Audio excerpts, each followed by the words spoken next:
عمي انتم مقاومه مالكي خزعلي وهاي الاسماء صدق كذي تجر بيكم مره ومره بسفاره.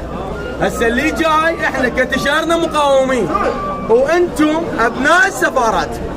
خلي العالم كله تسمع احنا الجوكريه واحنا ابناء السفارات. كنا اليوم انتم ثبتوا للعالم انتم وعمايمكم المزيفه وقادات مزيفه ومقاوله وليس مقاومه مزيفه.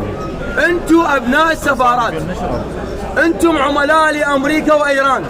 انا سابقا قلتها واليوم اقولها، احنا المقاومين لاثبت لك احنا المقاومين. احنا جاي نقاتل ونجاهد ونحكي بالشوارع ونتهجر ونطب ونطلع على مود لن بقي امريكي ولا ايراني ولا اسرائيلي. جاي نقاتل حتى يبقى العراق للعراقيين. انتم جاي تقاتلون لتدمير هذا البلد من اجل ابناء السفارات. جاي تقاتلون من اجل تبقون في مناصبكم. ما يمكم العراق يجوع لو يموت وتقتلون بشعبه. وزرعتوا يعني الكرداني زرعتوه على المسيح وفلان زرعتوه على الكرد وجيتوا على الشيعة زرعتوه وعلى السنة زرعتوا الحلبوس وغيره.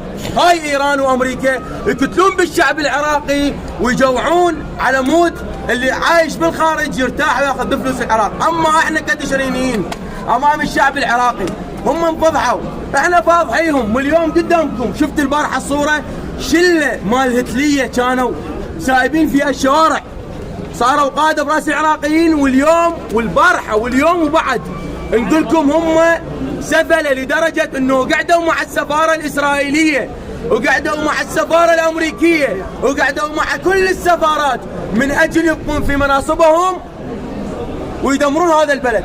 ليش وقت راح تظلون؟ ليش وقت الشعب العراقي يصفق لهم؟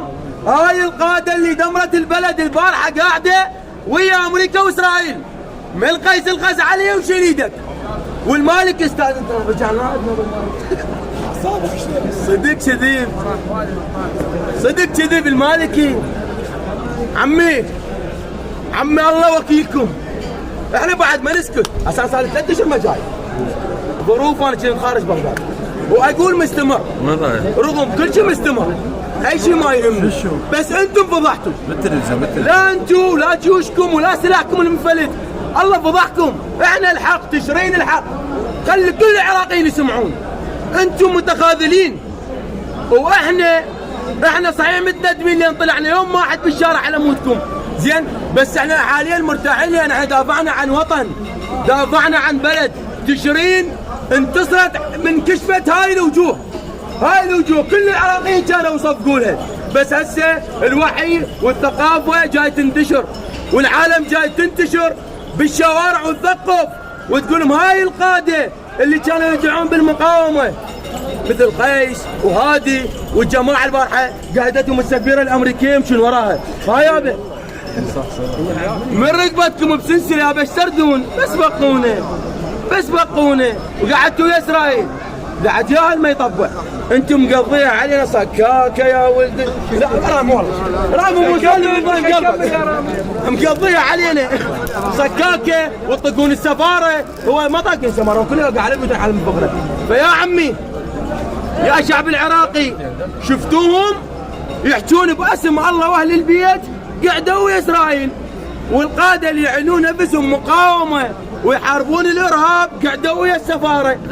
واللي يدعون انه هم بعد الامام ويا الامام المهدي عجل الله فرجه ويا الامام الحسين البارحه قايدتهم السفيره الامريكيه. يلا وراي ادوح بيهم صاروا غنم.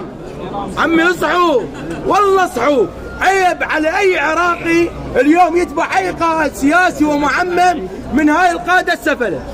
وهاي رسالتي. وريان الكلداني تروح فدوى الرجل اصغر مسيحي والمسيح الشرفه.